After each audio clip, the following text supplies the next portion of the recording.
Frankenstein, or The Modern Prometheus, by Mary Wollstonecraft, Godwin, Shelley. Chapter 22. The voyage came to an end. We landed and proceeded to Paris. I soon found that I had overtaxed my strength and that I must repose before I could continue my journey. My father's care and attentions were indefatigable, but he did not know the origin of my sufferings and sought erroneous methods to remedy the incurable ill. He wished me to seek amusement in society. I abhorred the face of man. Oh, not abhorred! They were my brethren, my fellow beings, and I felt attracted even to the most repulsive among them, as to creatures of an angelic nature and celestial mechanism. But I felt that I had no right to share their intercourse. I had unchained an enemy among them whose joy it was to shed their blood and to revel in their groans. How they would, each and all, abhor me and hunt me from the world, did they know my unhallowed acts and the crimes which had their source in me. My father yielded at length to my desire to avoid society and strove by various arguments to banish my despair. Sometimes he thought that I felt deeply the degradation of being obliged to answer a charge of murder, and he endeavored to prove to me the futility of pride. Alas! My father, said I, how little do you know me? Human beings, their feelings and passions, would indeed be degraded if such a wretch as I felt pride. Justine, poor unhappy Justine, was as innocent as I, and she suffered the same charge. She died for it, and I am the cause of this. I murdered her. William, Justine, and Henry, they all died by my hands. My father had often, during my imprisonment, heard me make the same assertion. When I thus accused myself, he sometimes seemed to desire an explanation, and at others he appeared to consider it as the offspring of delirium, and that, during my illness, some idea of this kind had presented itself to my imagination, the remembrance of which I preserved in my convalescence. I avoided explanation and maintained a continual silence concerning the wretch I had created. I had a persuasion that I should be supposed mad, and this in itself would forever have chained my tongue. But, besides, I could not bring myself to disclose a secret which would fill my hearer with consternation and make fear and unnatural horror the inmates of his breast. I checked, therefore, my impatient thirst for sympathy and was silent when I would have given the world to have confided the fatal secret. Yet, still, words like those I have recorded would burst uncontrollably from me. I could offer no explanation of them, but their truth in part relieved the burden of my mysterious woe. Upon this occasion my father said, with an expression of unbounded wonder, "My dearest Victor, what infatuation is this? My dear son, I entreat you never to make such an assertion again." "I am not mad," I cried energetically. "The sun and the heavens, who have viewed my operations, can bear witness of my truth. I am the assassin of those most innocent victims. They died by my machinations. 1,000 times would I have shed my own blood, drop by drop, to have saved their lives, but I could not, my father, indeed I could not sacrifice the whole human race." The conclusion of this speech convinced my father that my ideas were deranged, and he instantly changed the subject of our conversation and endeavored to alter the course of my thoughts. He wished as much as possible to obliterate the memory of the scenes that had taken place in Ireland and never alluded to them or suffered me to speak of my misfortunes. As time passed away, I became more calm. Misery had her dwelling in my heart, but I no longer talked in the same incoherent manner of my own crimes. Sufficient for me was the consciousness of them. By the utmost self-violence I curbed the imperious voice of wretchedness, which sometimes desired to declare itself to the whole world, and my manners were calmer and more composed than they had ever been since my journey to the Sea of Ice. A few days before we left Paris on our way to Switzerland, I received the following letter from Elizabeth. My dear friend, it gave me the greatest pleasure to receive a letter from my uncle dated at Paris. You are no longer at a formidable distance, and I may hope to see you in less than a fortnight. My poor cousin, how much you must have suffered. I expect to see you looking even more ill than when you quitted Geneva. This winter has been passed most miserably, tortured as I have been by anxious suspense, yet I hope to see peace in your countenance and to find that your heart is not totally void of comfort and tranquility. Yet I fear that the same feelings now exist that made you so miserable a year ago, even perhaps augmented by time. I would not disturb you at this period, when so many misfortunes weigh upon you, but a conversation that I had with my uncle previous to his departure renders some explanation necessary before we meet. Explanation. You may possibly say, what can Elizabeth have to explain? If you really say this, my questions are answered and all my doubts satisfied. But you are distant from me, and it is possible that you may dread and yet be pleased with this explanation, and in a probability of this being the case, I dare not any longer postpone writing what, during your absence, I have often wished to express to you but have never had the courage to begin. You well know, Victor, that our union had been the favorite plan of your parents ever since our infancy. We were told this when young, and taught to look forward to it as an event that would certainly take place.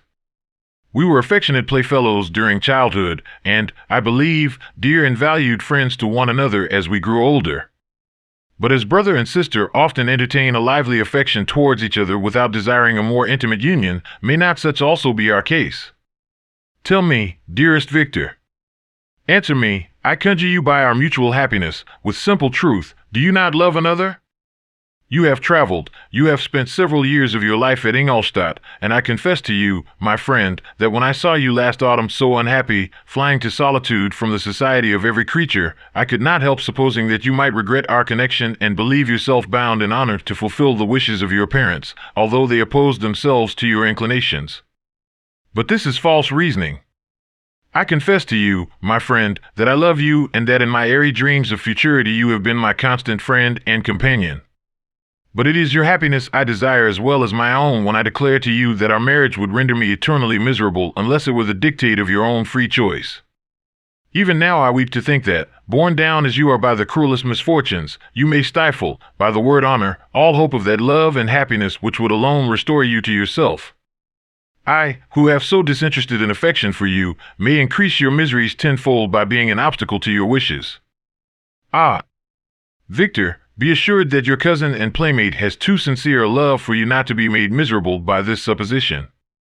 Be happy, my friend, and if you obey me in this one request, remain satisfied that nothing on earth will have the power to interrupt my tranquility. Do not let this letter disturb you, do not answer tomorrow, or the next day, or even until you come, if it will give you pain. My uncle will send me news of your health, and if I see but one smile on your lips when we meet, occasioned by this or any other exertion of mine, I shall need no other happiness. Elizabeth Lavenza. Geneva, May 18th, 17. This letter revived in my memory what I had before forgotten, the threat of the fiend, I will be with you on your wedding night. Such was my sentence, and on that night would the daemon employ every art to destroy me and tear me from the glimpse of happiness which promised partly to console my sufferings.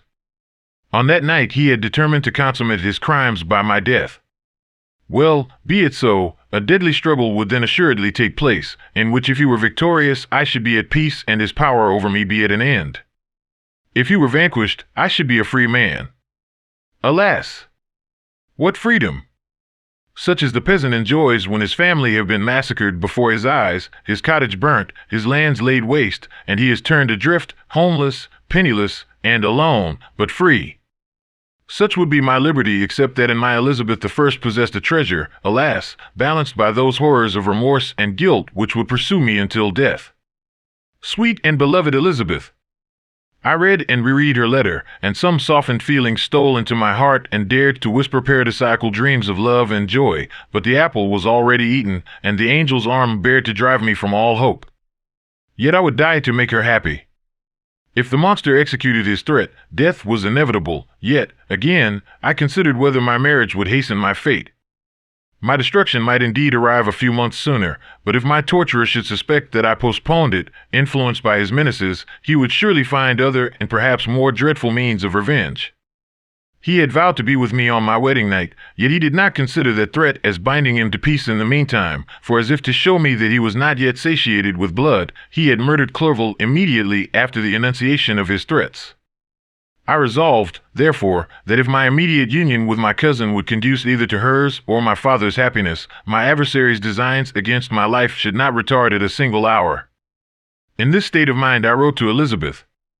My letter was calm and affectionate. I fear, my beloved girl, I said, little happiness remains for us on earth, yet all that I may one day enjoy is centered in you. Chase away your idle fears, to you alone do I consecrate my life and my endeavors for contentment. I have one secret, Elizabeth, a dreadful one. When revealed to you, it will chill your frame with horror, and then, far from being surprised at my misery, you will only wonder that I survive what I have endured. I will confide this tale of misery and terror to you the day after our marriage shall take place, for, my sweet cousin, there must be perfect confidence between us. But until then, I conjure you, do not mention or allude to it. This I most earnestly entreat, and I know you will comply. In about a week after the arrival of Elizabeth's letter, we returned to Geneva. The sweet girl welcomed me with warm affection, yet tears were in her eyes as she beheld my emaciated frame and feverish cheeks. I saw a change in her also. She was thinner and had lost much of that heavenly vivacity that had before charmed me, but her gentleness and soft looks of compassion made her a more fit companion for one blasted and miserable as I was. The tranquility which I now enjoyed did not endure. Memory brought madness with it, and when I thought of what had passed, a real insanity possessed me. Sometimes I was furious and burnt with rage, sometimes low and despondent. I neither spoke nor looked at anyone, but sat motionless, bewildered by the multitude of miseries that overcame me. Elizabeth alone had the power to draw me from these fits. Her gentle voice would soothe me when transported by passion and inspire me with human feelings when sunk in torpor. She wept with me and for me. When reason returned, she would remonstrate and endeavor to inspire me with resignation. Ah! It is well for the unfortunate to be resigned, but for the guilty there is no peace. The agonies of remorse poison the luxury there is otherwise sometimes found in indulging the excess of grief. Soon after my arrival, my father spoke of my immediate marriage with Elizabeth. I remained silent. Have you, then, some other attachment? None on earth. I love Elizabeth and look forward to our union with delight. Let the day therefore be fixed, and on it I will consecrate myself, in life or death, to the happiness of my cousin. My dear Victor, do not speak thus. Heavy misfortunes have befallen us, but let us only cling closer to what remains and transfer our love for those whom we have lost to those who yet live. Our circle will be small, but bound close by the ties of affection and mutual misfortune. And when time shall have softened your despair, new and dear objects of care will be born to replace those of whom we have been so cruelly deprived. Such were the lessons of my father.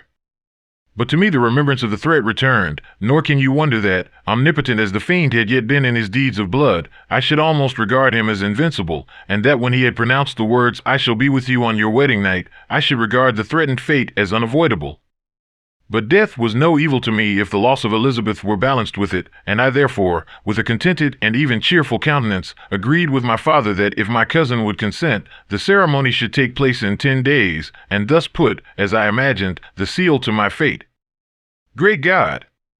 If for one instant I had thought what might be the hellish intention of my fiendish adversary, I would rather have banished myself forever from my native country and wandered a friendless outcast over the earth than have consented to this miserable marriage. But, as if possessed of magic powers, the monster had blinded me to his real intentions, and when I thought that I had prepared only my own death, I hastened that of a far dearer victim. As the period fixed for our marriage drew nearer, whether from cowardice or a prophetic feeling, I felt my heart sink within me. But I concealed my feelings by an appearance of hilarity that brought smiles and joy to the countenance of my father, but hardly deceived the ever-watchful and nicer eye of Elizabeth. She looked forward to our union with placid contentment, not unmingled with a little fear, which past misfortunes had impressed, that what now appeared certain and tangible happiness might soon dissipate into an airy dream and leave no trace but deep and everlasting regret. Preparations were made for the event, congratulatory visits were received, and all wore a smiling appearance. I shut up, as well as I could, in my own heart the anxiety that preyed there and entered with seeming earnestness into the plans of my father, although they might only serve as the decorations of my tragedy. Through my father's exertions, a part of the inheritance of Elizabeth had been restored to her by the Austrian government. A small possession on the shores of Como belonged to her. It was agreed that, immediately after our union, we should proceed to Villa Lavenza and spend our first days of happiness beside the beautiful lake near which it stood. In the meantime, I took every precaution to defend my person in case the fiend should openly attack me. I carried pistols and a dagger constantly about me and was ever on the watch to prevent artifice, and by these means gained a greater degree of tranquility. Indeed, as the period approached, the threat appeared more as a delusion, not to be regarded as worthy to disturb my peace, while the happiness I hoped for in my marriage wore a greater appearance of certainty as the day fixed for its solemnization drew nearer and I heard it continually spoken of as an occurrence which no accident could possibly prevent. Elizabeth seemed happy. My tranquil demeanor contributed greatly to calm her mind. But on the day that was to fulfill my wishes and my destiny, she was melancholy, and a presentiment of evil pervaded her, and perhaps also she thought of the dreadful secret which I had promised to reveal to her on the following day. My father was in the meantime overjoyed, and, in the bustle of preparation, only recognized in the melancholy of his niece the diffidence of a bride. After the ceremony was performed, a large party assembled at my father's, but it was agreed that Elizabeth and I should commence our journey by water, sleeping that night at Evian and continuing our voyage on the following day. The day was fair, the wind favorable, all smiled on our nuptial embarkation. Those were the last moments of my life during which I enjoyed the feeling of happiness. We passed rapidly along. The sun was hot, but we were sheltered from its rays by a kind of canopy while we enjoyed the beauty of the scene, sometimes on one side of the lake, where we saw Mont Saleve, the pleasant banks of Montélimar, and at a distance, surmounting all, the beautiful Mont Blanc, and the assemblage of snowy mountains that in vain endeavored to emulate her, sometimes coasting the opposite banks. We saw the mighty Jura opposing its dark side to the ambition that would quit its native country, and an almost insurmountable barrier to the invader who should wish to enslave it. I took the hand of Elizabeth. "You are sorrowful, my love. Ah! If you knew what I have suffered and what I may yet endure, you would endeavor to let me taste the quiet and freedom from despair that this one day at least permits me to enjoy." "Be happy, my dear Victor," replied Elizabeth. "There is, I hope, nothing to distress you, and be assured that if a lively joy is not painted in my face, my heart is contented. Something whispers to me not to depend too much on the prospect that is open before us, but I will not listen to such a sinister voice. Observe how fast we move along, and how the clouds, which sometimes obscure and sometimes rise above the dome of Mont Blanc, render this scene of beauty still more interesting. Look also at the innumerable fish that are swimming in the clear waters, where we can distinguish every pebble that lies at the bottom. What a divine day! How happy and serene all nature appears!" Thus Elizabeth endeavored to divert her thoughts and mind from all reflection upon melancholy subjects. But her temper was fluctuating. Joy for a few instants shone in her eyes, but it continually gave place to distraction and reverie. The sun sank lower in the heavens. We passed the river Drance and observed its path through the chasms of the higher and the glens of the lower hills. The Alps here come closer to the lake, and we approached the amphitheater of mountains which forms its eastern boundary. The spire of Evian shone under the woods that surrounded it and the range of mountain above mountain by which it was overhung. The wind, which had hitherto carried us along with amazing rapidity, sank at sunset to a light breeze. The soft air just ruffled the water and caused a pleasant motion among the trees as we approached the shore, from which it wafted the most delightful scent of flowers and hay. The sun sank beneath the horizon as we landed, and as I touched the shore I felt those cares and fears revive which soon were to clasp me and cling to me forever.